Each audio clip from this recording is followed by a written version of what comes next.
The wind did not howl. It screamed. It was a solid thing, a white wall moving across the Wyoming prairie, erasing the sky and the mountains and the line of the earth. In the winter of 1886, a storm like this was not weather. It was a judgment. Eli Warren felt the ice spear through the gaps in his wool coat. He pulled his hat lower, the brim stiff with frost. He was a man made of the same hard materials as the land, his face weathered by sun and silence. He owned this land, miles of it, and the thousands of head of cattle that were currently huddled in the leeward side of the valleys, their backs to the blizzard. He was wealthy, but the land demanded its price in isolation. He was checking the drift fence near the creek, making sure the new posts held. It was a fool's errand in this gale, but he trusted his own work above all else. He was turning his horse, a big roan that knew the way home even in a whiteout, when he heard it.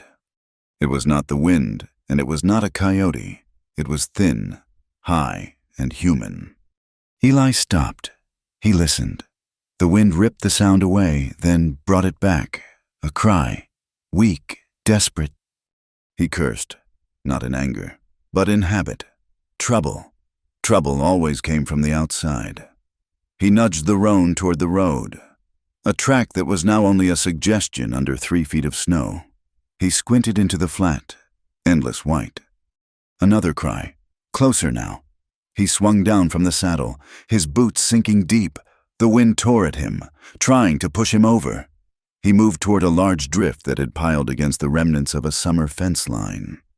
At first, he thought it was a bundle of rags. Then he saw the color, a sickly gray-white against the pure white of the snow. He brushed the powder away, and his hand recoiled. It was a woman. She was collapsed in the snowdrift, half buried, her body curled tight. She was wearing a dress that might have been fine muslin or cheap cotton. It was impossible to tell. It was a wedding dress. The lace on the bodice was frozen stiff, the skirt soaked and solid as wood against her legs. Her lips were blue, her eyelashes frosted shut. She looked dead. He rolled her over, his touch rough with urgency. A small, agonizing breath rattled from her chest. Alive, barely. He looked around. There was no wagon, no horse, just the woman and the storm. He wasted no time on questions. He gathered her up. She weighed almost nothing, a frozen bird. He hefted her against his chest, her head lolling against his coat. The cold of her thin dress seeped through his layers, a dangerous, invasive chill. He fought the wind back to the roan, settled her across the saddle, and mounted behind, holding her steady. The ride to the cabin was short, perhaps a mile, but it felt like an eternity. He kept one hand clamped over her mouth and nose, forcing his own warmth into her, trying to shield her from the air that would freeze her lungs. His cabin was built of thick logs, chinked tight against the wind. It was sparse, but not poor. A large stone fireplace dominated one wall, casting a deep, steady warmth. A heavy oak table, 2 chairs, a solid iron bed frame, and shelves packed with provisions. It was the house of a man who needed nothing but himself. He kicked the door shut, blocking out the scream of the storm. The sudden silence of the room was heavy. He laid her on the bearskin rug before the fire, his movements economical, detached. He was skeptical of this, a woman in a wedding dress in the middle of a blizzard, 10 miles from the nearest town. It smelled of deceit or madness. But she was dying. He stoked the fire until it roared, the heat pushing back into the room. He fetched a knife. The dress was frozen to her skin. There was no saving it, and no way to remove it gently. He slit the material from collar to hem, the sound of the blade tearing the iced fabric loud in the quiet room. He cut the sleeves away from her arms. Her skin was white and waxy, the color of death. He pulled the sodden, ruined garment from her body. Tossing the stiff pieces aside, he grabbed the heaviest wool blanket from his own bed, wrapped her in it tightly, and began to rub her limbs, forcing the blood to move. His hands were rough, calloused, but he worked with a fierce, impersonal efficiency. He brewed coffee, strong and black, and forced a few drops of the scalding liquid, laced with a bit of whiskey, past her blue lips. She choked, a violent, rattling cough. Good. She was fighting. He worked for an hour, rubbing her feet until the skin turned from white to red, covering her with 2 more blankets, piling wood onto the fire. He was guarded, his mind turning over the impossibilities. He recognized the look of her. She was not a Wyoming woman. She was soft, even in this near-dead state, a town woman. And he knew only one man foolish and cruel enough to be involved in something like this. His neighbor, Butch Harlan. As the warmth finally seeped into her, Clara Wilcox drifted in the dark. She was not in the snow anymore, but the cold was still inside her, a deep ache in her bones. She floated on waves of memory, images flashing behind her frozen eyelids. She saw the gray, smoky sky of St. Louis, the sewing room, the endless piles of shirts, the needle rising and falling, her back aching. She was 25, an orphan raised by an aunt who counted every slice of bread Clara ate. She was a burden. Spinsterhood and poverty were a tightening rope around her neck. Then the advertisement in the Matrimonial Times. A rancher in Wyoming territory, Butch Harlan. He sought a wife, honest, hard-working, willing to build a life. She had written, his letters, short and barely literate, promised security. He promised a home.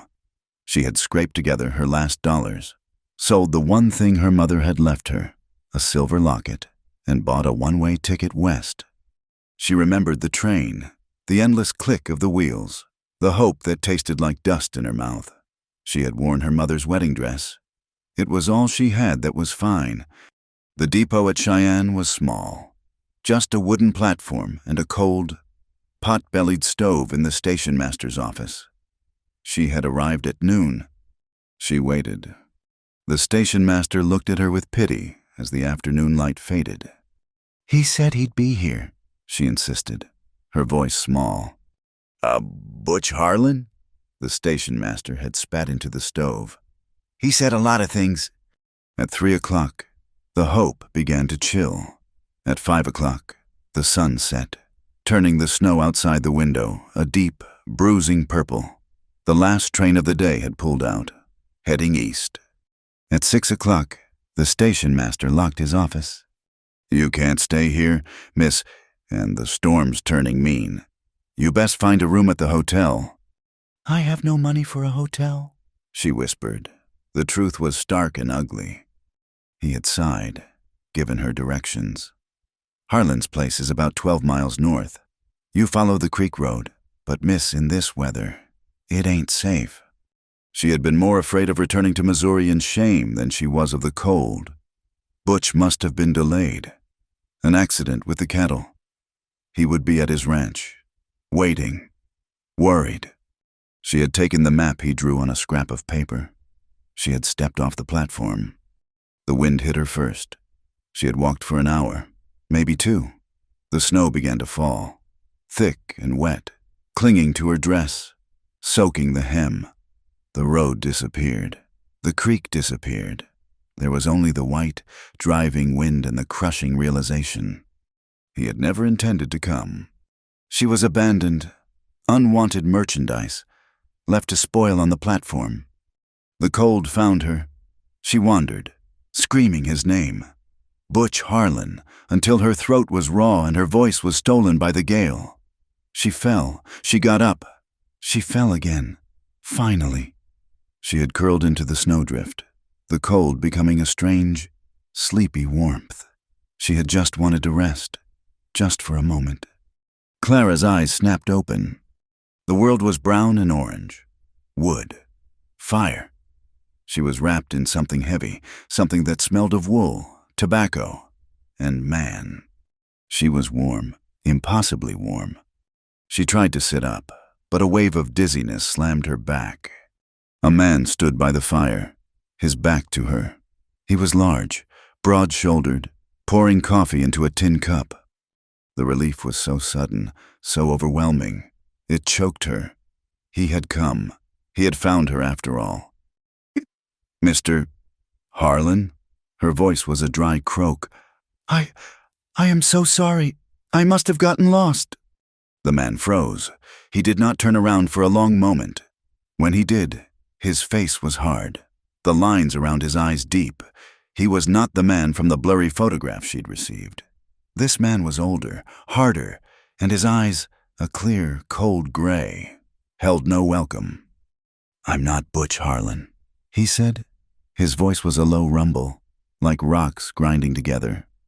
Clara's mind, foggy with fever, struggled to catch up. But who? Where am I? You're at the Warren Ranch. I'm Eli Warren.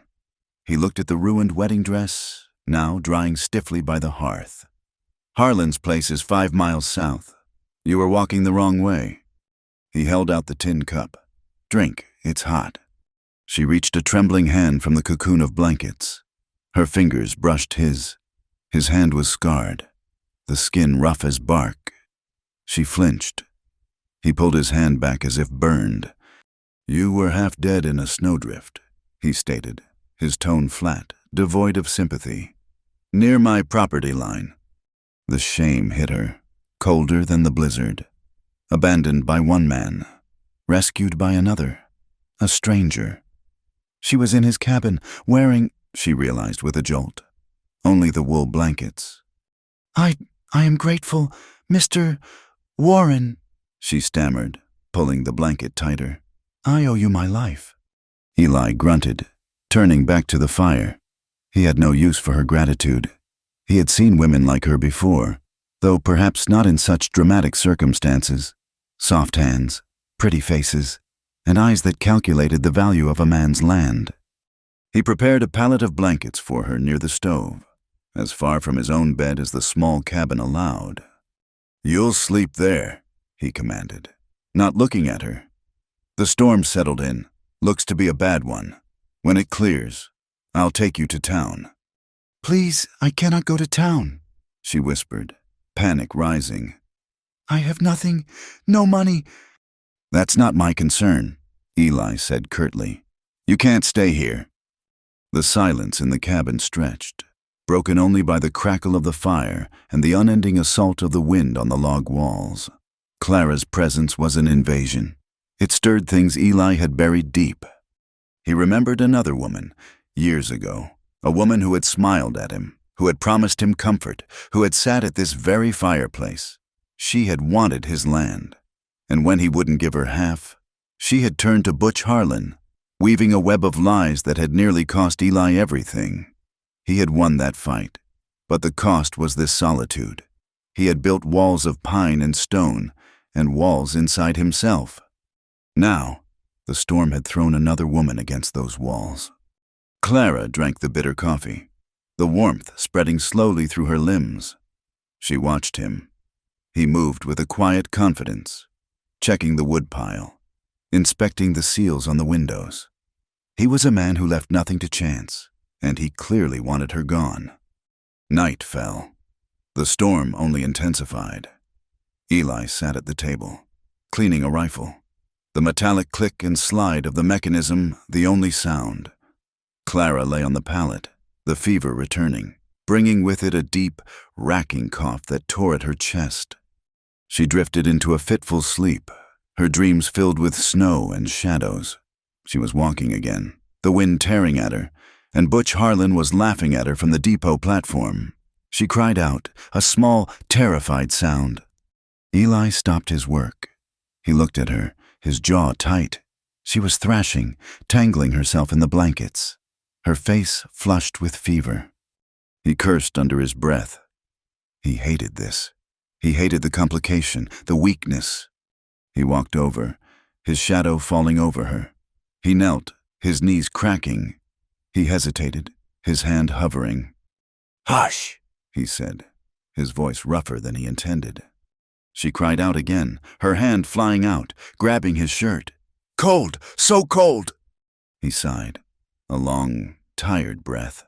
He dipped a rag in the water bucket, wrung it out, and placed the cool cloth on her forehead. Her eyes flickered open, unfocused. staring right through him. She mumbled something, a name. Then her breathing steadied. She quieted, sinking back into the blankets, her grip on his shirt relaxing. Eli stayed there for a long time, kneeling in the firelight, the weight of her desperation settling on him. He felt the old, familiar anger at Butch Harlan, a low, simmering disgust. But underneath it, something else stirred, a grudging, unwelcome pull. He pulled the blankets up to her chin, his touch brushing her hair. It was soft. He stood up abruptly and went back to his table. The snow continued to fall. It fell all through the night and into the next day. It piled against the door, covered the windows, sealing the cabin in a silent, white tomb. When morning came, the world outside was gone. There was no road, no fence, no sky, just the snow, and the two of them, trapped inside. The storm did not break. It settled. The wind that had screamed became a low, persistent moan, a sound that seeped into the logs of the cabin and the bones of the people within. For 2 days, the world was nothing but the gray light filtering through the snow-caked windows and the swirling white that erased the yard, the stable, and the mountains beyond. Clara's fever broke on the second morning. She woke up weak, her body aching with a profound soreness, but her mind was sharp, clear, and flooded with a shame so total it was almost a physical sickness. She was alive. She was in a stranger's cabin. She was wearing a man's heavy wool shirt he had left for her on the floor while she slept, the coarse fabric scratching her chin. Her own dress, the symbol of her failed hope, was a stiff, ruined rag drying by the hearth. She was unwanted merchandise, discarded by the man who had summoned her, and now a burden on the man who had found her. Eli Warren was a creature of rigid routine. He rose before the weak dawn, stoked the fire, and went out into the blinding white to check his livestock in the lean-to stable. The blast of Arctic air that filled the cabin when he opened the door was brutal. When he returned, his beard and eyebrows were caked in ice, his face raw. He would nod at her, a curt dip of his chin that was not a greeting, but an acknowledgement. A man acknowledging a stray dog he'd let in by the fire. He cooked a skillet of bacon and hard biscuits. Coffee boiled thick and black. He ate standing by the fire, then pushed her portion onto a tin plate and set it on the table. Clara sat, pulling the blanket tight around her shoulders. She ate, forcing the food down her tight throat. She had to regain her strength. She had to be useful. With her aunt, usefulness had been her only shield against eviction. On the third day, while he was at the stable, she stood on trembling legs. The cabin was small, but it was his. The floor was swept, but the corners held dust. His bed was a tangle of blankets. A stack of plates was smeared with grease by the water bucket. She found the broom. She began to sweep, the rhythmic scrape of the bristles on the wood a small, familiar comfort. She gathered the plates, found a block of lye soap, and began to scrub them in the bucket of snowmelt. The door opened. The cold air rushed in, and he stood there, his face a thundercloud. He strode across the room in 2 steps and took the plate from her hand. "Leave it." His voice was not loud, but it was absolute. It was cold. "I was only trying to help," she whispered, her hands falling to her sides. "I don't need help." He took the broom from where she had leaned it and put it back in the corner. He finished washing the plates himself, his back to her, a solid wall of rejection. Clara retreated to the pallet by the stove, her face burning. He was not just unused to company. He was actively defending his solitude against her intrusion. The days passed, marked only by the meager light and the rhythm of his chores. The silence stretched between them, thick and heavy. The only sounds were the crackle of the fire, the howl of the wind, and the metallic scrape of his knife as he mended a piece of tack. They existed in the small space, never more than 10 feet apart, and never touching. They were 2 planets held in a tight, cold orbit. And yet, the silence began to fill. Their eyes met. At first, it was by accident, A quick, startled glance as they both reached for the coffee pot. She would look away. He would look at the fire, but the cabin was too small for such avoidance. He watched her when he thought she was not looking. She watched him. She saw the way his hands, though rough, were steady as he reloaded cartridges for his rifle. He saw the way she tucked her feet under the blanket, her hands clasped so tightly in her lap they were white. On the fourth day, Eli softened. It was not a change in his manner, or a kind word. It was an action. He had finished his morning coffee and, as usual, had started to dump the grounds. He stopped. He looked at the pot, then at her. He poured what was left into a second tin cup and set it on the table near her, saying nothing. Clara stared at the cup. It was an offering, a truce. She drank it, the bitter liquid warming her from the inside. That afternoon, she sat on her pallet, shivering. She had been warm, but the fire was dying to embers. She was too proud, or perhaps too frightened, to put a log on herself, afraid of doing it wrong, of incurring his silent displeasure again. Eli sat at the table, oiling a bridle. He glanced at her, saw the fine tremor in her hands. He sighed, a rough sound in his chest. He got up, grabbed a heavy piece of pine from the wood box, and dropped it onto the grate. Sparks flew, and the fire roared back to life, the heat rolling across the room. He did not look at her, but he had seen her need. The next day, a steady drip began near her pallet, a flaw in the roof, a small leak, the snow melt finding its way through the sod and logs. Drip, drip, drip. The sound was maddening. Her bed would be soaked by nightfall. Clara felt a fresh wave of despair. She was another problem, another thing demanding his attention.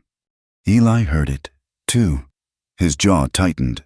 He pulled on his coat and hat, grabbed a shingle and a hammer, and went outside. He was gone for an hour.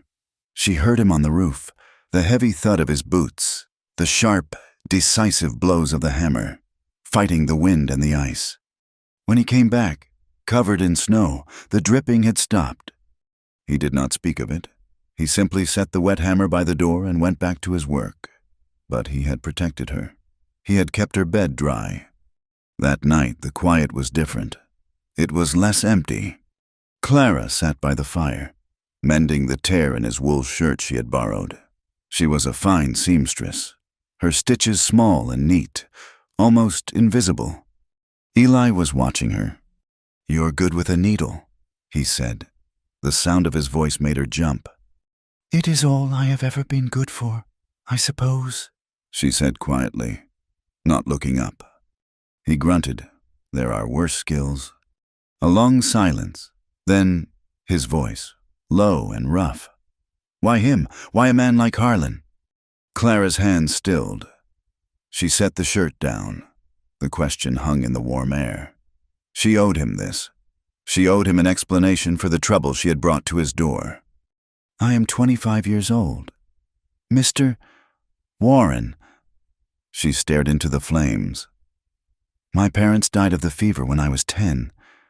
I was sent to live with my aunt in St. Louis. I was a burden to her. She never let me forget it. I worked for my keep, sewing, from sunup until my eyes ached." She paused, the memories sharp. "At 25, in her house, I was a spinster. I was taking food from her children's mouths. She said, I saw what my life would be. Poverty, a cold room, always being indebted to someone. The advertisement," she whispered. "It seemed a way out. He promised a home. He promised I would not be a burden.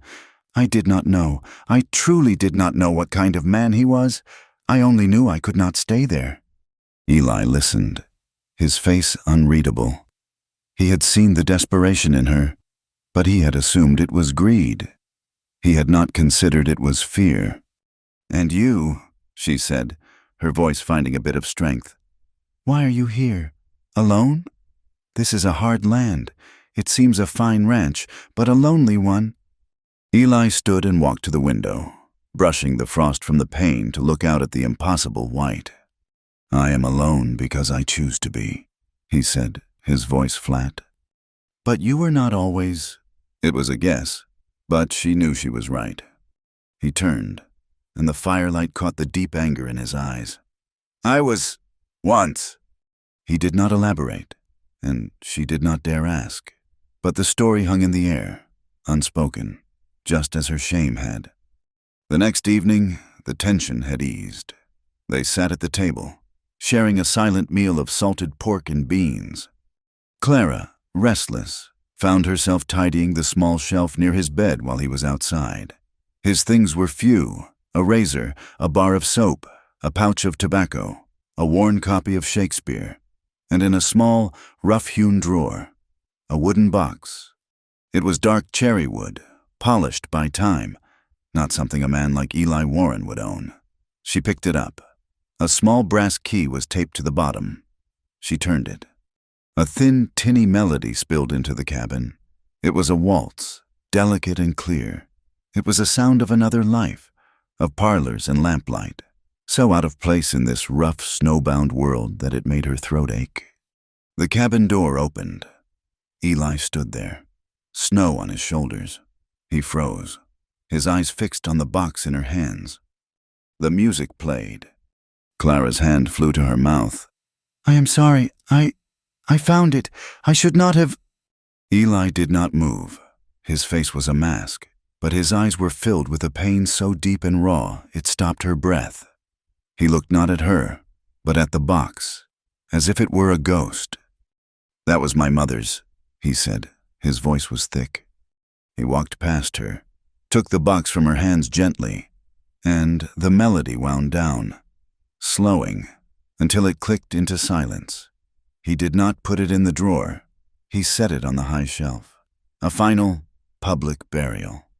He did not speak again for the rest of the night. But when Clara lay down on her pallet, she understood. She was not the only one in this cabin haunted by the past. The next night, she knew she had to thank him. He was a hard man, a cold man, but he had kept her safe. He had fixed the roof. He had shared his food. He had not taken advantage of her, though she was completely at his mercy. He was handing her a dipper of water, their nightly ritual before banking the fire. "Mr. Warren," she said, her voice low. He paused, holding the dipper. "I have not said it properly, but I am truly grateful. For the coffee. For keeping the storm out." He looked at her, his gaze intense. "You owe me nothing," he said. "I'd do the same for a stray calf." It was meant to be harsh, to push her away, but the words were empty. They both knew this was different. "Still," she said. "Thank you." She reached for the dipper. Her fingers, small and pale, brushed against his scarred, calloused knuckles. It was nothing, a feather-light touch, but it lingered. Eli did not pull away. Clara did not pull away. They stood there for a long second, joined by the simple touch, the tin of the dipper growing warm from his hand, cold from hers. The heat from his skin seemed to sear her. She could feel the pulse in his hand, or maybe it was her own. He pulled his hand back slowly. She took the dipper. The air in the cabin changed. The silence was no longer empty or companionable. It was charged, heavy, and full of things unsaid. The snowbound world had forced them inward, and now it was forcing them together. The sexual tension was a third person in the room. It was a sudden, sharp awareness. Eli found himself watching her. He had been alone with his cattle and his land for 6 years. He had forgotten the way a woman's hair, even when damp and uncombed, caught the light from the fire. He had forgotten the soft sound of a woman's breath in the quiet of a room. He watched her when she drank from the tin cup, noticing the shape of her lips, the vulnerability of her throat as she swallowed. He watched her as she stood by the window, staring out at the white, her body outlined by the gray light. Small and soft in his oversized shirt, he felt a deep, animal instinct to protect, and a deeper, more dangerous instinct to possess. Clara, too, was aware. She had been terrified of men, of Butch Harlan, of her own vulnerability. But Eli was not Butch. He was cold. Yes, but he was honorable.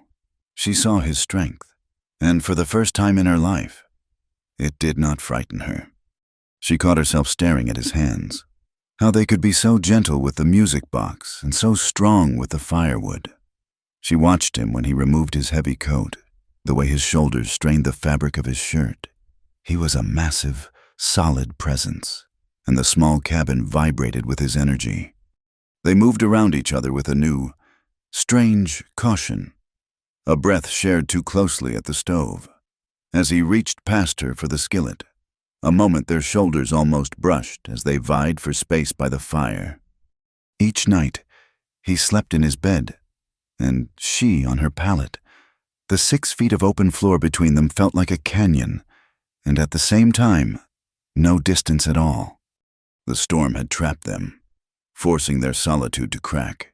It forced their pasts to the surface, and now, in the endless white, it was forcing their emotions to bloom, cold and fragile. In the dead of winter, but neither dared to act, neither dared to be the first to cross the space. The 6th day of the storm was a day of crushing quiet. The wind had finally died, leaving an eerie, muffled stillness. The snow had stopped, but the world was a high, white prison. The drifts piled to the roof of the cabin on the north side. The air was colder than it had been, the cold of a settled, indifferent winter. Clara had not been able to sweep. She had not been able to mend. She sat on her pallet, staring at her hands. The hands that had failed to earn her keep, failed to secure her a husband, and now lay useless in her lap. She was a trespasser. She was living on the charity of a man who looked at her as if she were a piece of furniture he had not chosen. The silence grew, filled only by the hiss of the fire. She felt the shame cresting, the same sickness she'd felt at the train depot. But now, it was worse. She was not just abandoned, she was adrift. "I am ruined," she said. The words were a whisper, not meant for him, but they filled the cabin, shockingly loud in the stillness. Eli looked up from the harness he was repairing. He had not spoken a word to her all morning. His gray eyes narrowed.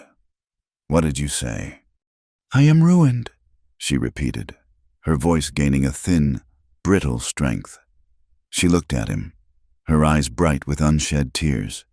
"It does not matter that he never came for me. It does not matter that no man has ever touched me. I am still ruined." She pulled her knees to her chest, wrapping her arms around them, a small, tight knot of misery. "I am unwanted. I came here as merchandise, and I was not claimed. I am spoiled goods. Mr. Warren. That is the truth of it. And when this snow clears, and you take me to town, everyone will know it. I have no name. I have no home. I am nothing." Her shoulders began to shake, the confession tearing through her with a quiet violence. Eli put the harness down. He watched her for a long, hard minute. He expected him to grunt, to turn away, to tell her it was not his concern. Instead, he stood. He walked not to the fire, but to her. He crouched down in front of her pallet. It was the closest he had been. She could smell the faint, clean scent of lye soap and the sharper scent of the leather he'd been working. His face was harsh, the lines around his mouth carved deep. "Ruined?" he said, his voice a low, rough growl. "You think that word applies to you?" She flinched, expecting the blow of his agreement. "You think because a worthless, whiskey-soaked fool like Harlan left you on a platform, that it changed you? You think his weakness makes you weak?" His eyes were not cold. They were burning. It was a fierce, protective anger she had never seen. It was not directed at her.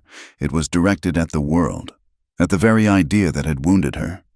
"You walked 12 miles in a blizzard. You did not die," he said, his voice grating. "You are sitting here now, breathing. You are not ruined. You are not spoiled goods. You are inconvenient, but you are not broken. He reached out, not fast, but with a deliberate slowness that gave her time to pull away. She did not. His hand, scarred and rough, closed over her tightly clasped hands. His thumb brushed against her knuckles. The warmth of his skin was a shock, a sudden, piercing heat that went straight through her. It was not a lover's touch. It was the touch of an anchor. "You are not broken," he said again, quieter this time. The wall she had built around herself, the brittle pride, the years of quiet suffering, it all shattered. The tears came, not the desperate sobs of the night before, but a hot, silent flood of release. It was the first time in her life a man had defended her, not for what she could do, but for what she was. She cried, her head bent, the tears falling onto his hand, which remained, solid and warm, covering her own. He did not say anything else. He just knelt there in the firelight, holding her hands, until the storm inside her had passed. That night, the tension was a different thing. It was not the tight wire of avoidance. It was a low, humming awareness, a space that had been opened between them. Eli cooked dinner, and they ate at the table, together, in silence. But it was no longer an empty silence. After, he stoked the fire, and she returned to her pallet, pulling the blanket around her. He took his usual seat at the table, but he did not pick up his work. He stared into the flames, his back to her. Clara watched the line of his shoulders, the strength in his stillness. She was preparing to lie down, to close her eyes on this strange, unsettling day. When he spoke, "You can stay." She froze, her hand halfway to the blanket. "What?" He turned his head, looking at her over his shoulder. The firelight cast half his face in shadow, half in deep orange. "The snow will clear, eventually. When it does, I will take you to town. But you said you had nowhere to go." He turned fully in his chair to face her. "You can stay. Here, there is work. The cabin needs tending. I need help." He said the word help as if it were a foreign object in his mouth. Clara stared at him. Stay? Here? With him? She knew what that meant. She knew what the world would say. She would be his housekeeper. She would be his whore. She would be trading one form of ruin for another. But his eyes were not offering a bargain. They were offering a choice. She stood up from the pallet, the blanket pooling at her feet. She walked to the fire, to him, her feet bare on the cold wood floor. She was trembling. Mr. Warren," she said, her voice shaking. "Eli, what are you saying?" He stood to meet her. He was so much taller than her. She had to tilt her head back. "I am saying," he said, his voice low, "that you do not have to leave." She reached out, her hand trembling, and laid it on his chest, on the rough wool of his shirt. She could feel the solid, steady beat of his heart beneath her palm. "Do you mean it?" she whispered. He did not answer with words. He covered her hand with his own, pressing her palm flat against his heart. He looked at her, his gaze dropping to her mouth, and then back to her eyes. He lowered his head. The first kiss was not a kiss. It was a question. His lips, dry and chapped from the cold, brushed hers. It was hesitant, uncertain. Clara let out a breath she had been holding, and her lips parted. That was all he needed. He pressed his mouth to hers. It was slow. It was not the kiss of passion she had read about in cheap novels. It was a kiss of starvation. It burned with years of buried hunger, with the cold of the blizzard, with the shared, unspoken pain of two people who had been alone for too long. His beard scratched her skin. His hand left hers and came up to cup her jaw, his thumb stroking her cheek. She responded with her own desperation, her fingers clutching the front of his shirt. It was hesitant, and then it was deep, a slow, melting warmth that started in her chest and spread through her limbs like whiskey. Then Just as suddenly as it began, it ended. Eli pulled back. His chest was heaving. His eyes were wide, dark, and filled with a sudden, sharp fear. He looked at her as if she were a fire he had just realized could burn down his house. He was afraid, not of her. He was afraid of himself, afraid of this want, this raw, undeniable wanting that he had spent 6 years burying. He took a step back, his hand falling from her face. Clara's hand fell from his chest. The space between them was instantly cold again. The rejection, or whatever it was a physical blow. She turned away. She did not say good night. She walked back to her pallet, her back straight, her whole body vibrating. They slept apart. But neither of them slept. They lay in the dark, in the same small room, listening to the sound of their own breathing, the silence once again heavy, but now filled with the taste of a promise, and the terror of it. The next morning, the weak light revealed that the storm had indeed broken. The sky was a pale, washed-out blue. The world was blindingly white, beautiful, and dead. Eli had gone to the stable early, his face a mask of iron control. He had not looked at her. Clara, needing air, needing to escape the suffocating closeness of the cabin, bundled herself in one of his heavy coats and stepped outside. The cold was a slap, stealing her breath. The snow was piled higher than her head. A narrow path dug by Eli to the stable. She walked past the stable, toward the creek line, where the tops of the willow trees were just visible. And then she saw it. It was one of Eli's horses, a big bay. It must have broken from the stable or been caught outside when the storm hit. It was on its side in a deep drift, its legs stiff, its eyes frozen open, a veneer of frost covering its hide. It was a monument of ice. Clara's hand flew to her mouth. She had seen death in the city, but this was different. This was not sickness. This was the land itself. The West, it was unkind. It did not care about your hopes, your plans, or your promises. It just took. It rattled her deeply, shaking her from the strange, fire-lit dream of the night before. This was reality. This was the world she had chosen. When Eli came back from feeding the cattle, she was waiting in the cabin. The image of the frozen horse burned into her mind. "I saw one of your horses," she said, her voice flat. Eli just nodded, his jaw tight as he knocked the snow from his boots. "The bay broke a leg in the first drift." "You knew?" "I knew." He had been forced to leave it. He had probably shot it. The thought made her stomach clench.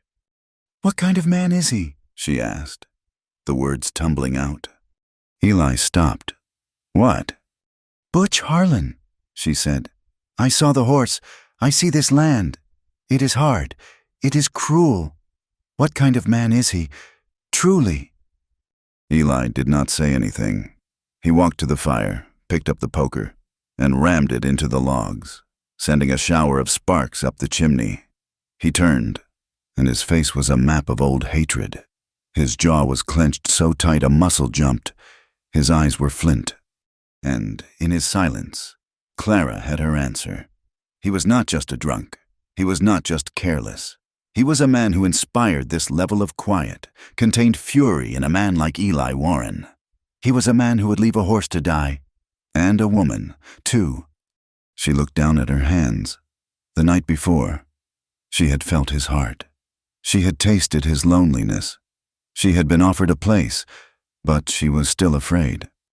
"I am not a bride," she said, thinking aloud. "And I will not be a burden. I cannot be... What else is there? Can I be something else? A person of my own choosing?" Eli had been staring at the horse, out the window. He turned his head slowly, and the fire in his eyes was gone, replaced by that same tired tenderness from the day before. "You already are," he said quietly. That night, the conversation was over. The questions had been asked, and the answers given. The fear was still there, a low hum beneath the floorboards, but the loneliness was greater. Eli sat by the fire. He did not go to his bed. Clara sat on her pallet. The silence stretched. Finally, she stood. She walked to him. She knelt before him, as he had knelt before her. She took his large, rough hand in both of her small ones. "I am afraid," she whispered. "So am I," he breathed, his voice raw. He pulled her up. He did not kiss her. He led her to the fire, to the bearskin rug he had laid her on when she was near death. He sat and pulled her down beside him. They made love by firelight. It was not a storm. It was a thaw. It was slow, hesitant, a clumsy exploration of skin and breath. It was filled with gasped forgiveness, for her shame, for his solitude, for the years they had both lost, and underneath it all, a fierce, desperate longing, not just to be touched, but to be held, to be seen, to be, for one night, in the middle of a frozen wasteland, not alone. Eli Warren woke before the dawn, as he always did. The habit was ingrained, a mechanism of survival and solitude. But this morning, the world was different. The cabin was silent, save for the low, rhythmic breathing of the woman sleeping in his bed. He had not slept there. He had sat in the chair by the fire, watching the embers die, his body humming with a feeling so foreign he could barely name it. He stood, his joints stiff, and moved to the bed. He had not truly looked at her in the light. He had seen her as a problem, a body to be warmed, a presence to be endured. Now, he saw her. Clara, her face relaxed in sleep, had lost the hard, pinched lines of fear and cold. Her dark hair was a wild tangle on his pillow. One hand was resting by her cheek, her fingers slightly curled. She was small in his bed, swallowed by the heavy wool blankets.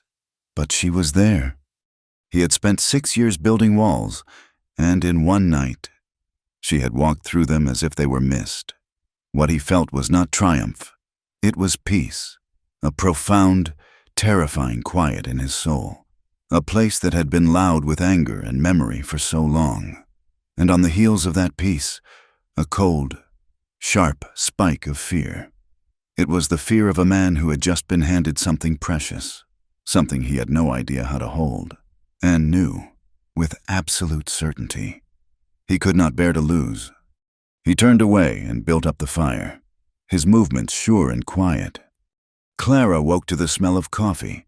Her body ached, a deep, pleasant soreness, and she was warm, warmer than she had been in years. She was in his bed. The realization was swift, followed by a hot flush of shame, and then a slow, spreading warmth that had nothing to do with the blankets. She opened her eyes. He was at the hearth, his back to her, a solid, unmovable presence. She felt changed. The girl who had stepped off the train in Cheyenne, full of brittle hope and terror, was gone. She had been frozen, and she had thawed. But as she watched him, the world came rushing back in. This was temporary. This cabin was a strange, snowbound island. But the snow would melt. The world was still out there, a world with men like Butch Harlan, and townsfolk who would whisper, she was a mail-order bride, promised to one man, now living with another. She knew what they would call her, and she knew what they would call him.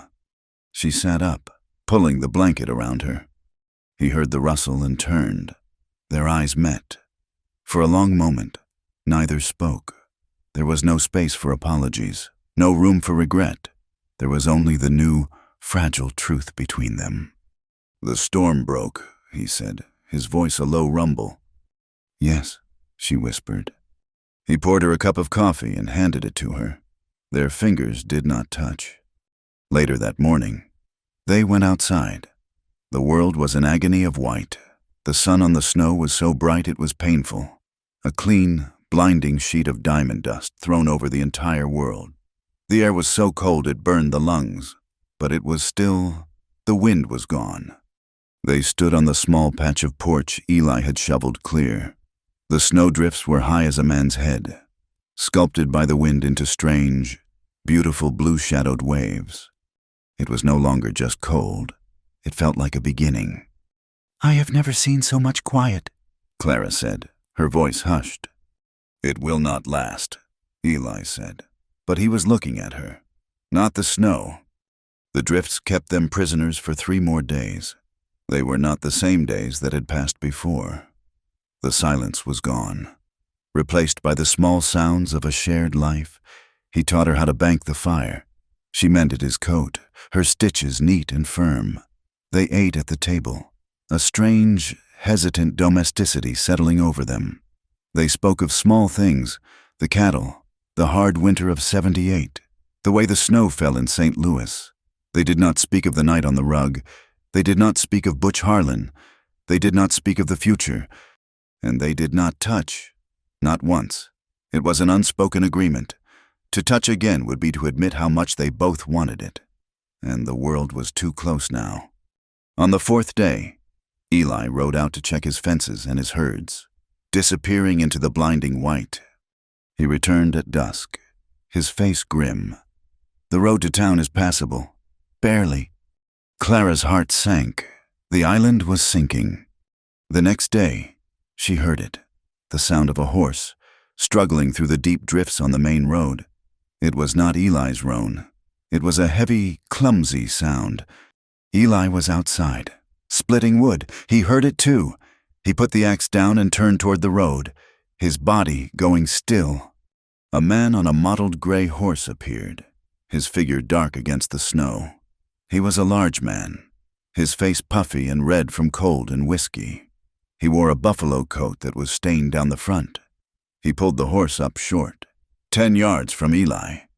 "Warren," the man slurred, his voice carrying on the cold, still air. Clara watched from the cabin window, her hand flying to her throat. She had never seen him, but she knew. This was Butch Harlan. "Harlan," Eli said. His voice was flat, holding no welcome. "Some storm," Butch said, spitting a brown stream of tobacco juice into the snow. "I got delayed.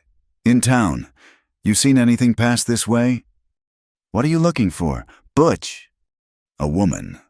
From the east. Supposed to be at the depot."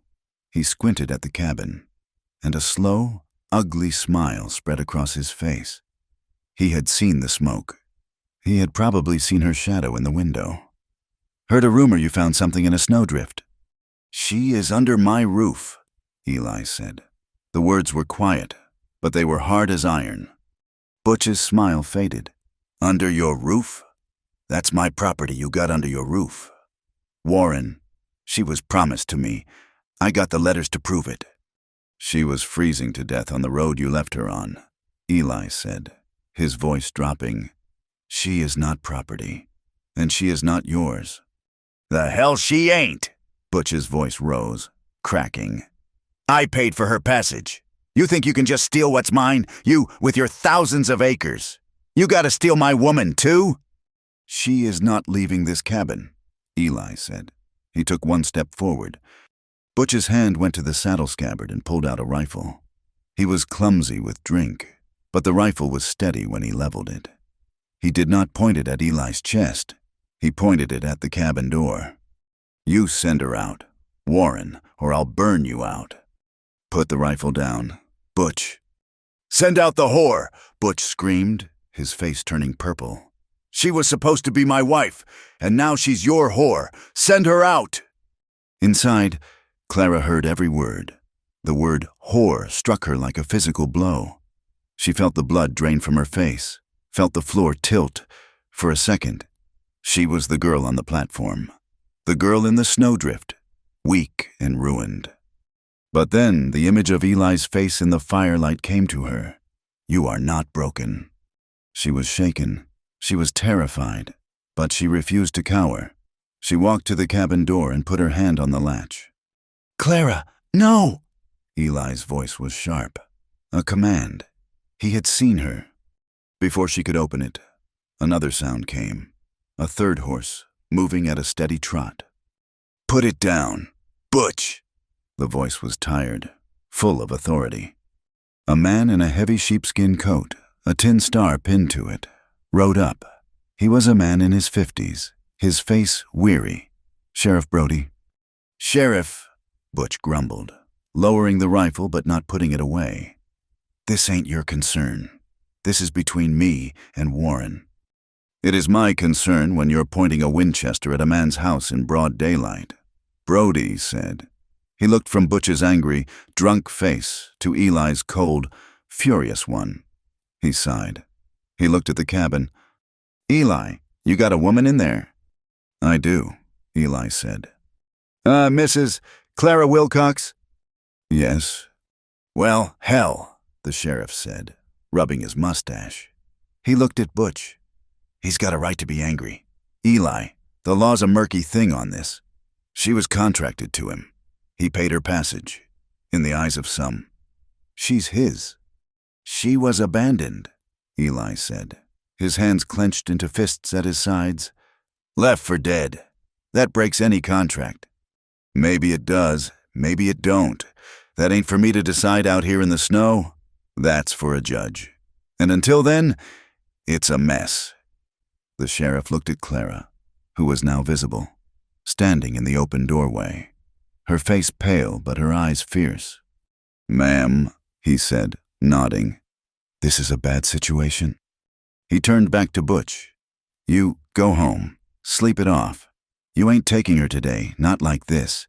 You come back sober, and we can talk about it in my office. But you threaten this ranch again, I'll have you in the cell for a week." Butch glared, his eyes full of hate. He looked at Clara. "You'll regret this, girl.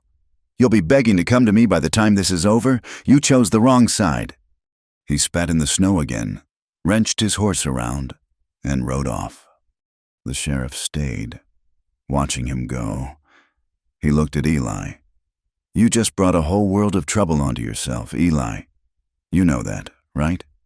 "It was not her choice. Sheriff, it does not matter. The town, they like things simple. And this ain't simple. Watch your back, both of you." The sheriff tipped his hat to Clara and rode away, leaving a heavy, poisoned silence in his wake. The town did not wait. Word traveled faster than the thaw. When Eli rode to town for supplies 2 days later, he was met with cold shoulders and whispers. He was a wealthy man, respected for his silence and his success, but he was also an outsider who kept to himself. The town was ready to turn on him. Stealing another man's bride. Always thought he was a cold one. Turns out he's a snake. And her, a common harlot, seduced him. They say, found him in a blizzard. More like she knew exactly where his ranch was. Poor Butch Harlan. A good man. Just a little rough. The rumors were a sickness, spreading through the small community, poisoning the well. They saw Eli, a wealthy recluse, and Butch, a drunken but familiar face. They saw Clara, an unknown woman from the East. The story wrote itself, and she was the villain. When Eli returned to the cabin, his jaw was a line of granite. He did not tell her what was said. He did not have to. "This is my fault," Clara said quietly, staring into the fire. "No," Eli said, his voice rough. "It is not. They will ruin you. They will say I am what he called me. They will say you stole me. You have lived here for years. Mr. Warren, you have built this. I cannot be the one to tear it down." "Eli," he said, "my name is Eli, and I do not give a damn what those fools in town say."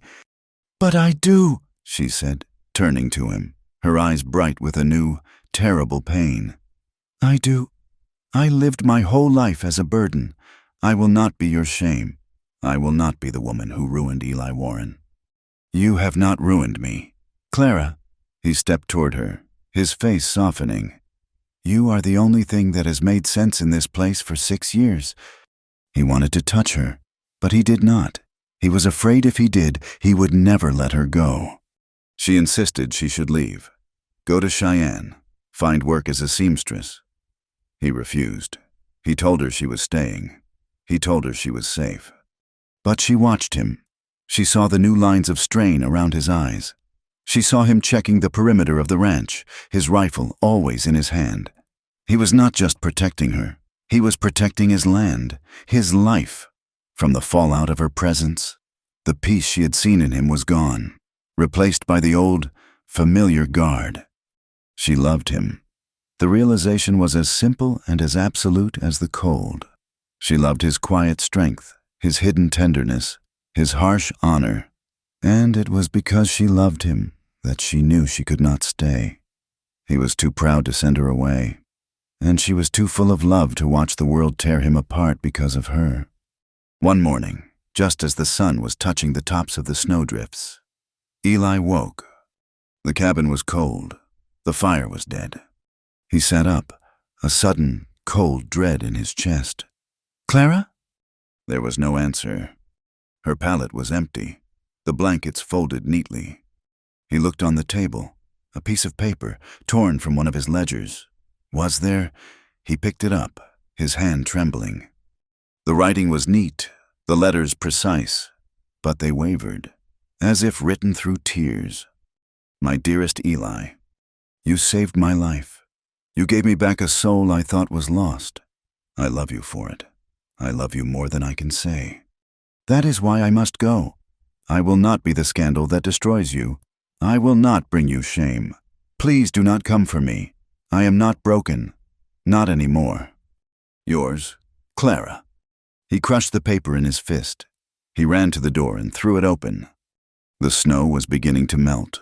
The road was a track of mud and ice, and on it, small, precise, and already hours old, were her footprints, leading away from the ranch, heading toward the wilderness, toward town. She was gone. The note was a shard of ice in his gut. Eli Warren crushed the paper in his fist. The rage that rose in him so pure and cold it almost choked him. It was not anger at her. It was anger at the world that had made her believe this was her only choice. It was anger at the whispers, at Harlan, at the 6 years of solitude that had left him unprepared for the simple, devastating act of caring for someone. He did not saddle the roan. He did not pack supplies. He grabbed his rifle, his heavy coat, and the handful of jerky he kept in a tin by the door. He kicked the door open and did not look back. He tracked her. The thaw had turned the world to slush and mud, a treacherous, wet cold. Her footprints were small, neat, but they were already filling with gray water. She had a head start, perhaps 4, maybe 5 hours. She was on foot. He was not, but he did not ride. He walked, his long legs eating the distance, his eyes fixed on the trail. He followed the marks of her boots, the small, desperate indentations in the melting snow. He saw where she had slipped, where she had fallen to one knee in a drift, the print of her hand a perfect, small star in the slush.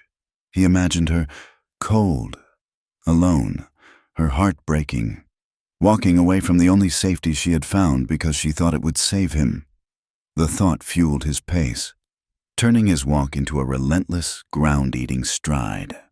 He tracked her through the wilderness, the wind picking up, a low, wet moan through the pines.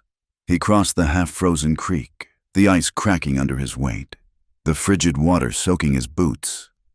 He did not feel it. He followed her path up the ridge, the one that led to the edge of town, his entire being focused on one singular point, her. It took him half a day. The sun was low and weak, casting long, blue shadows. When he finally saw the lights of Cheyenne, the town was a sprawl of muddy streets, false-fronted buildings, and chimneys puffing gray smoke into the cold air. Her tracks led straight to the edge of the main street, and then they vanished, swallowed by the churned-up mud of a dozen wagons and 100 boots. He did not go to the depot. He did not go to the hotel. He went to the place a woman with no money and no friends would be forced to go. He found her at the third place he checked, Mrs. Gable's boarding house. It was a tall, narrow building painted appealing yellow, with a sign that promised clean rooms and good board. The front parlor was hot, overcrowded, and smelled of boiled cabbage and lye soap. She was sitting in the corner, by a dying pot palm, a large basket of mending on her lap. Her head was bent, her hair pulled back so tightly it emphasized the new, sharp lines of exhaustion around her mouth. She was sewing a tear in a man's flannel shirt, her stitches as neat and precise as they had been on his own. The parlor was full. 3 old women sat in rocking chairs, knitting. 2 cattlemen argued over a map at a small table.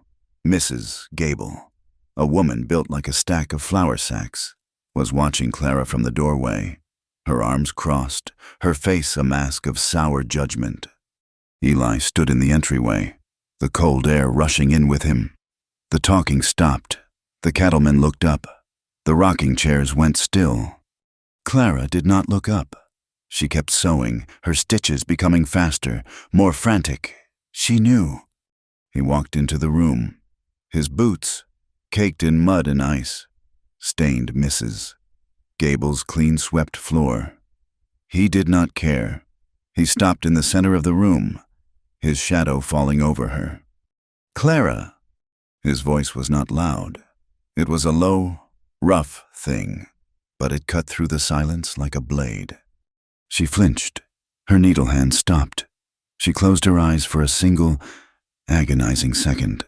Then she put the mending aside, her movement stiff, and stood to face him. She was cold, colder than the snow. She had rebuilt her walls, and they were high and strong. Her face was pale, her expression heartbreakingly resolved. "Mr. Warren," she said, her voice clear and formal, for the benefit of the watching room. "You should not be here." "Put on your coat," he said. "No." "I am not leaving without you." "You must," she whispered, her voice breaking just a little, the formality cracking. "Please, you do not know what you are doing. You do not know what they are saying."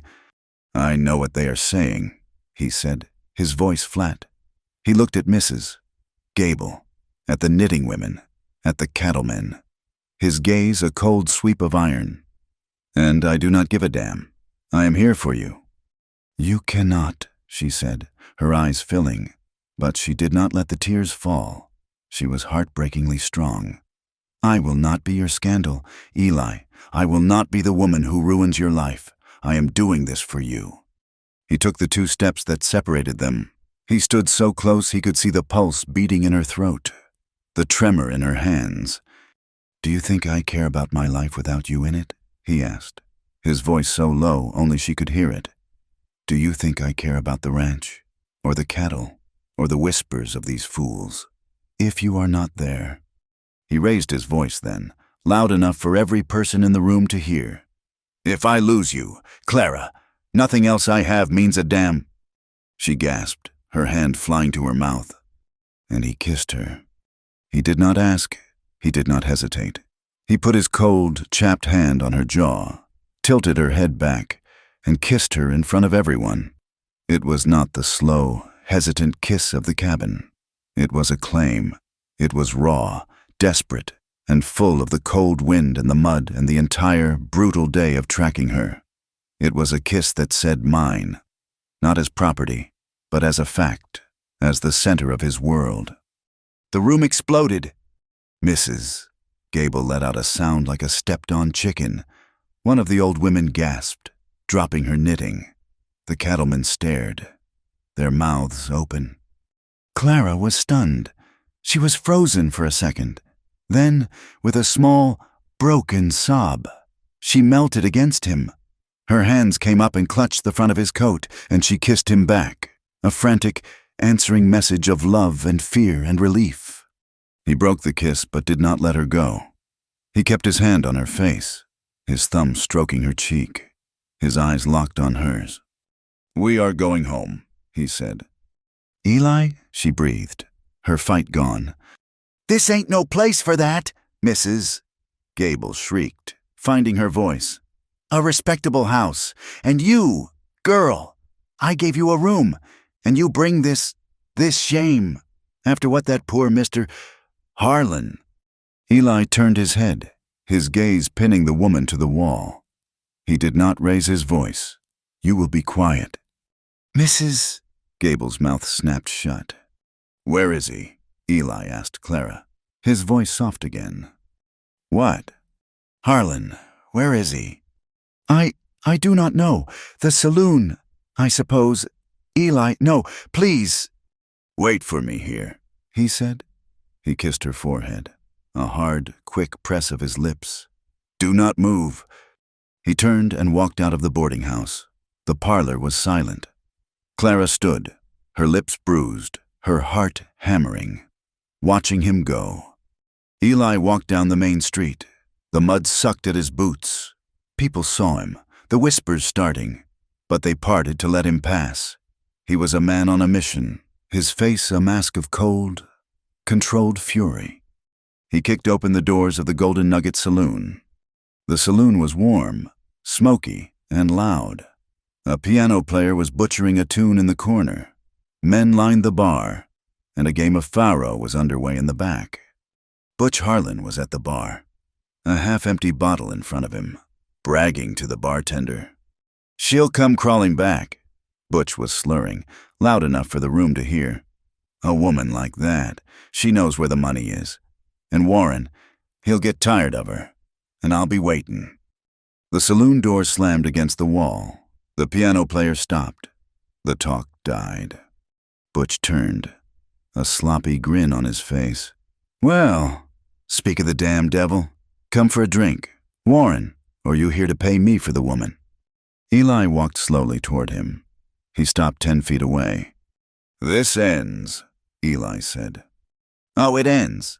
All right, Butch sneered. He was drunk, but he was emboldened by the audience. He put his hand on the butt of the pistol at his hip.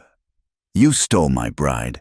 That's a hanging offense in some parts, or at least a fine, a very, very large fine.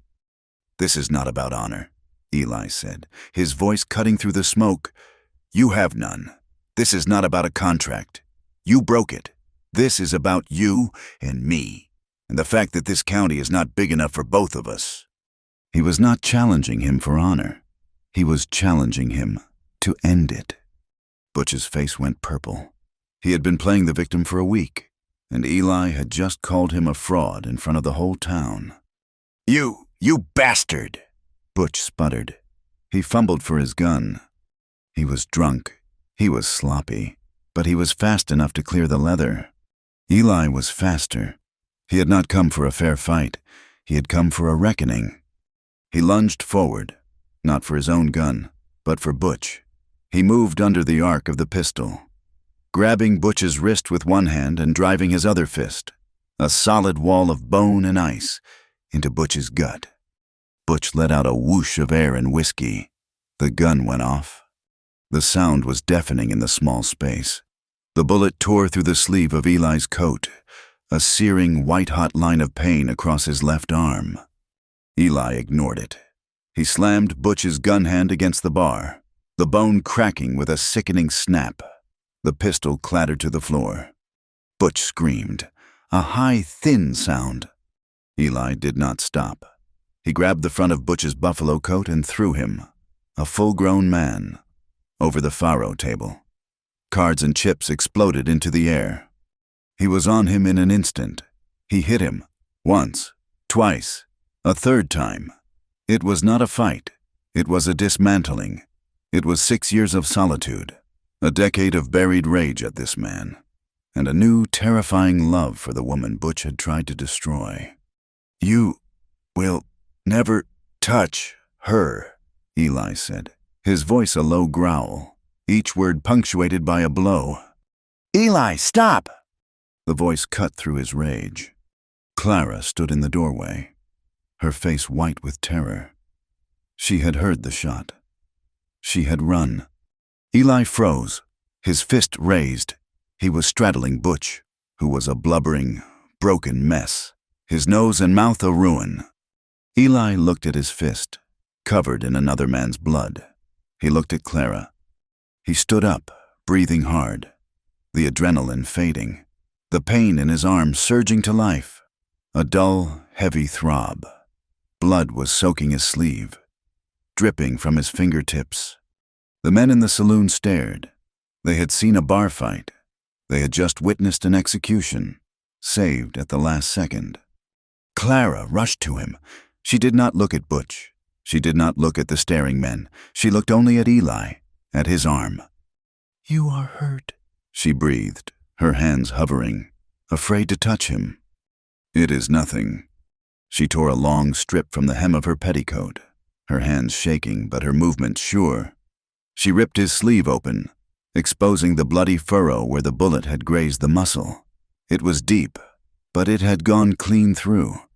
She wrapped the wound tightly, her small hands strong and steady, her face a mask of fierce concentration. The town's quiet respect began to shift. They saw the rich recluse, bleeding. They saw the whore, tending to him with a wife's ferocious care. They looked at Butch Harlan, sobbing on the floor. The story they had told themselves, the easy one of the harlot and the fool. It was crumbling.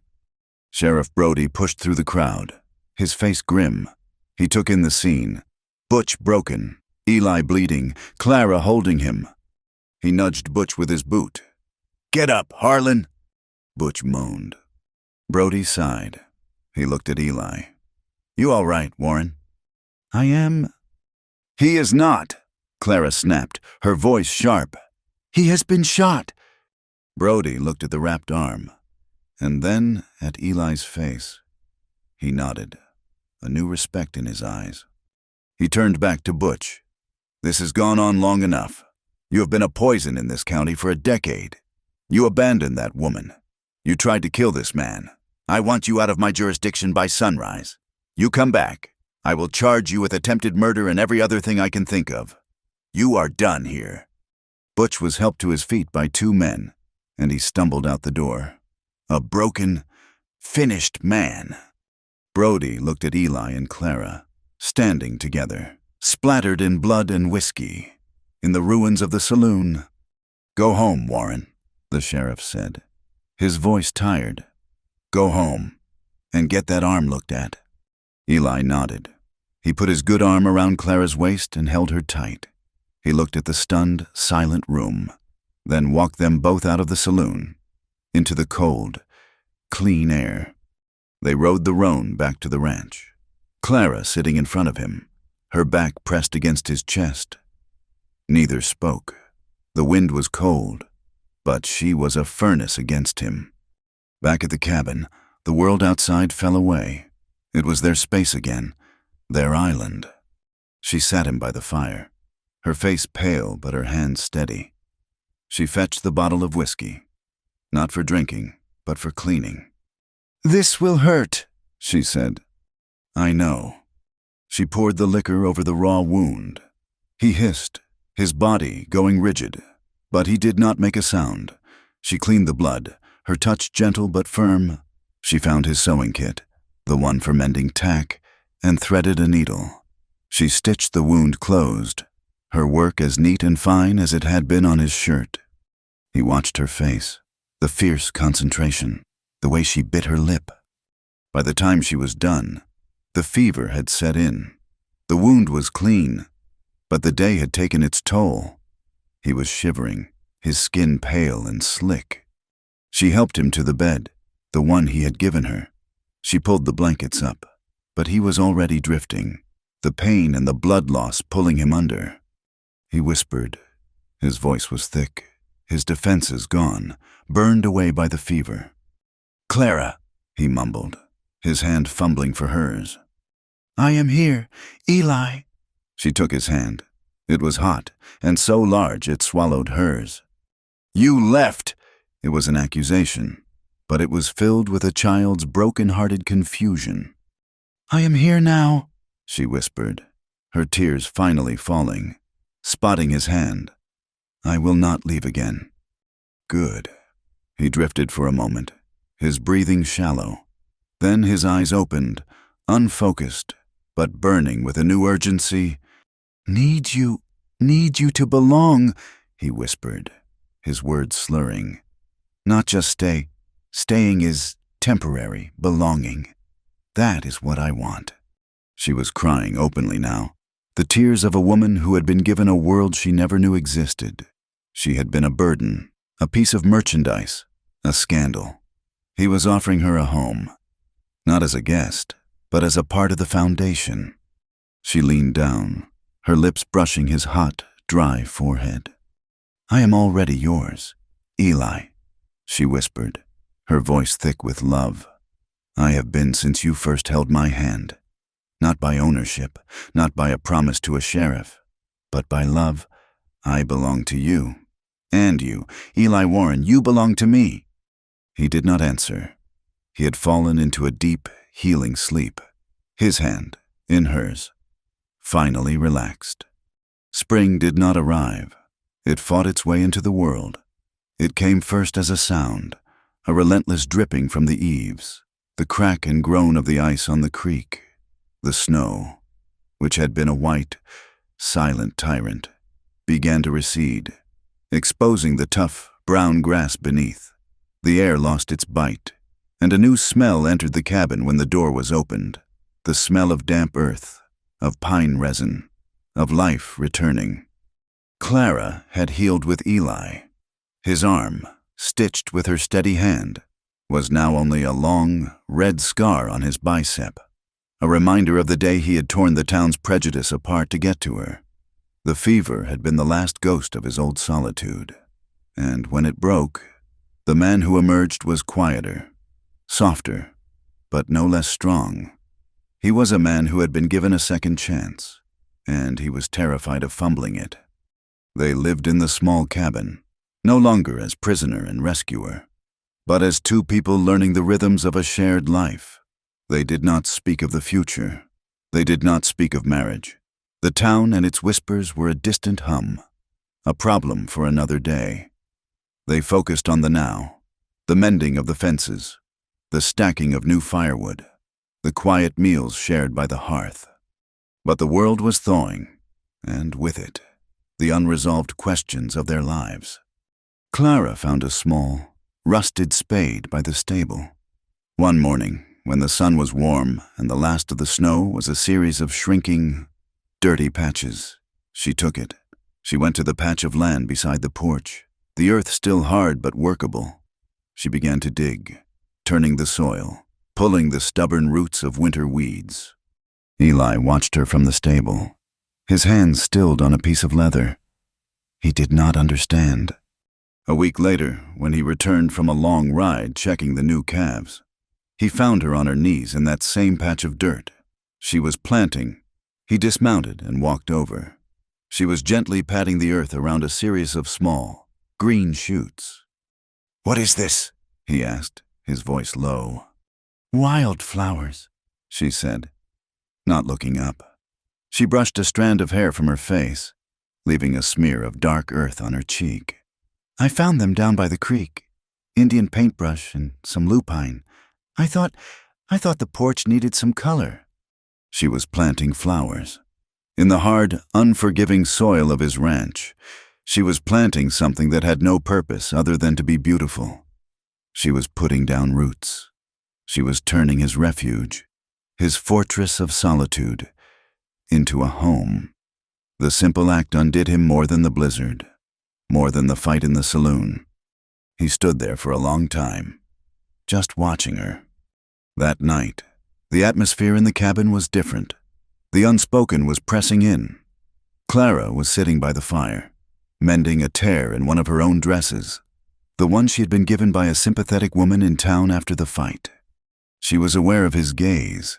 He had been watching her for days, a new, hesitant question in his eyes. She knew what it was, and she knew she had to stop it before he asked. "I am grateful, Eli," she said quietly, her eyes on her needle. "For this, for the safety, for everything." "You do not need to be grateful, Clara." "I am," she insisted, setting the sewing in her lap. She looked at him. "I am, which is why I will not marry you out of obligation. Not now, not ever." He flinched, as if she had struck him. I would not ask you out of obligation." "Would you not?" she asked, her voice soft but firm. "I am a woman living in your house. The town has already named me your whore. The only way to silence them, to make me respectable, is for you to marry me. I know that, and you know that." She stood and walked to the hearth, her small figure silhouetted against the flames. "I was a mail-order bride. Eli, I was a piece of property, bought and paid for, and then discarded. I will not be that again, not even for you." Her voice broke. "Just for a second. I will not be a solution to a problem. I will not be your duty." Eli looked at her, truly seeing the steel in her. She was not the girl from the snowdrift. He had been so busy protecting her, he had not realized she had become the strongest person he knew. He nodded slowly. He did not ask her with expectation. He had been ready to offer her his name as a shield. He saw now that she did not want a shield. She wanted a choice. And so, he held his peace, his heart aching with a hope so bright it felt like a new kind of pain. Weeks passed. The wildflowers bloomed. A riot of red and blue against the brown logs of the cabin. The ranch was thriving. Eli worked from sunup to sundown, the hard physical labor a balm for his restless heart. Clara worked beside him, in her own way. She managed the cabin, kept the ledgers, and turned the small vegetable patch into a garden that would feed them through the next winter. They were partners in everything but name. They slept in the same cabin, Eli on a new pallet he had made for himself near the door, a self-imposed penance, and she in his bed. The 6 feet of floor between them was an ocean of unspoken want. One night, a late storm blew in, a cold, unseasonable snap. The wind moaned around the chimney, a low, lonely sound that brought back the memory of her arrival. Clara was restless. She could not sleep. She got up, wrapping a blanket around her, and went to the fire. Eli was already there, sitting in his chair, staring into the flames. He had not been asleep either. She sat on the rug at his feet. They listened to the wind together. "You said you would not be my duty," he said finally, his voice a low rumble. "I will not," she whispered. He was silent for a long time. He reached down, not to touch her, but to rest his hand on the rough mantel of the fireplace, his knuckles white. "I remember, when I was alone, before you, I thought this land was all I needed. It was hard, and it was honest, and it did not lie, but it was cold. Clara, so cold." He turned his head and looked down at her, his face full of a raw vulnerability she had only glimpsed in his fever. "I am not asking you to marry me to stop the town from talking. I am not asking you to be my housekeeper, or to ease my loneliness." He slid from the chair and knelt on the rug in front of her, so they were eye to eye. He took her hands. They were calloused now, like his. "I am asking," he said, his voice thick, "because I cannot imagine a morning without you. I cannot imagine this fire, or this land, or this life, if you are not in the middle of it." He had no ring. He had no grand promises of wealth. "If you stay," he whispered, his thumb brushing her knuckles, "if you choose to be mine, I promise you this. I will never let you feel alone again."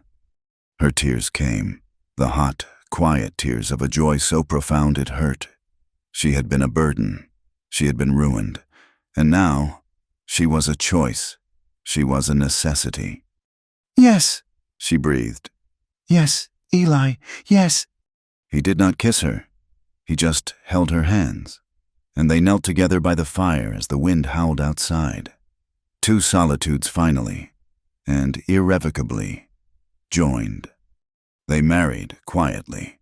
The outline had said so, but the reality was even simpler. There was no pastor. There was no sheriff, no judge, no witnesses. The next morning, they rode out to the high ridge, the one that overlooked the entire valley. His herds a spread of dark dots in the greening world below. The sky was a sharp, clear blue, the air clean and new. He stood before her, his hat in his hand. "Clara Wilcox," he said, his voice carrying in the clean air. I take you as my partner, my heart, my wife, to stand with, to build with, and to hold, as long as this land endures." She looked at him, his strong, honest face, his eyes fixed on hers. "Eli Warren," she said, her voice clear and strong, "I take you as my anchor, my heart, my husband, to stand with, to build with, and to hold, as long as this land endures." They did not kiss.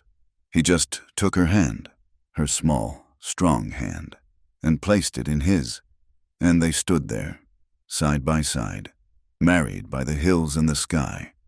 The gossip in town did not fade. It shattered. When Eli Warren rode in for supplies, he did not go alone. Clara was beside him on a gentle mare he had bought for her. He did not introduce her as Clara. He introduced her, his voice full of a quiet, unassailable pride, as my wife, Mrs. Warren. Mrs. Gable, seeing them at the mercantile, had the decency to blush. The cattlemen who had stared now tipped their hats. They had seen Eli, bleeding. They had seen Butch, broken. They had made their choice. They admired strength, and in their own way, they had come to admire hers. Clara's life, which had been so small, began to expand. She saw the young girls in town, the daughters of ranchers and merchants, idle and unlettered. She remembered her own fears, her only skill being a needle. She started small. She offered to teach 2 girls, the sheriff's daughters, to read. She sat with them in the back of the mercantile. Her hands, which had planted flowers and stitched a man's wound, now guiding their small hands over the pages of a primer. Within 3 months, she was teaching 8 girls. They met in the small, unused room behind the sheriff's office. She taught them to read, to write, and to sew. But she also taught them what she had learned, that a needle was a good skill, but a mind was a better one. She was not just teaching them. She was arming them. She, who had been seen as ruined goods, was now the most respected woman in the county. The ranch changed, too. Eli had always been wealthy, but he had been driven by a lonely ambition. Now, he was driven by partnership. "We could buy the Southern Valley," he said one night, looking over the ledgers. "It would double our herd in 2 years. Clara looked at him. "And who would work it? Eli? It would mean 10 more hands, a new bunkhouse. You would be a manager, not a rancher. Is that what you want?" He looked at her, then at the ledger, and then at his own hands, calloused and scarred. He pushed the ledger away. "No, it is not." He expanded the ranch, but only what they could manage together. He built a new, larger stable, and she designed it, with a window box for flowers. She expanded the garden, and he built a smokehouse, their lives interlocking, their dreams becoming one. One evening in the early fall, Eli brought the mail from town. He handed her a letter, his expression sober. The postmark was St. Louis. Clara's hands trembled. It was from her younger sister, Mary, the one she had left behind, the one who was now an orphan in their aunt's cold house. She read it by the lamplight, her heart clenching. Her aunt was sick, Mary was afraid. She was 15, and she was already a burden. Just as Clara had been, she wanted to know, was the West as terrible as people said? Was there a place for her? Clara read the letter aloud, her voice thick. When she finished, she looked at Eli, her eyes full of the past. He did not hesitate. He was already standing, walking to the small desk where she kept her paper. "Tell her," he said, his voice rough, "that the train ticket will be waiting for her at the Cheyenne depot, and tell her to pack a warm coat. The winters here are hard." Clara flew to him, her arms wrapping around his waist, her face pressed against his chest. He held her, his large hand stroking her hair. They were no longer just 2 people. They were a family. The next day, as the sun was setting, they stood on the porch. The wildflowers she had planted were gone to seed, but the promise of their return was in the soil. The sky was a breathtaking, brutal wash of orange, purple and red. It was the end of her first year. Clara looked out over the land, the valley sinking into blue shadow, the hills holding the last of the light. "I never thought this could be mine," she whispered, her voice full of awe. "A home, a life. I never thought I could have something like this." Eli turned, not to the land, but to her. He took her hand, lacing his fingers through hers. "It always was. Clara," he said quietly, his voice full of a love that was as vast and as steady as the land itself. "The strength, the heart, it was always yours. You just needed someone to see it in you." She leaned her head on his shoulder, and he put his arm around her. The story ended as it began, with a man and a woman, and the vast, harsh but breathtaking western sky. But now they were not lost in it. They were home. Thank you for listening to our story. We would love to know where you are listening from. So please, leave a comment and let us know. Be sure to subscribe to From Wild West for more stories like this one. And share your thoughts with us in English.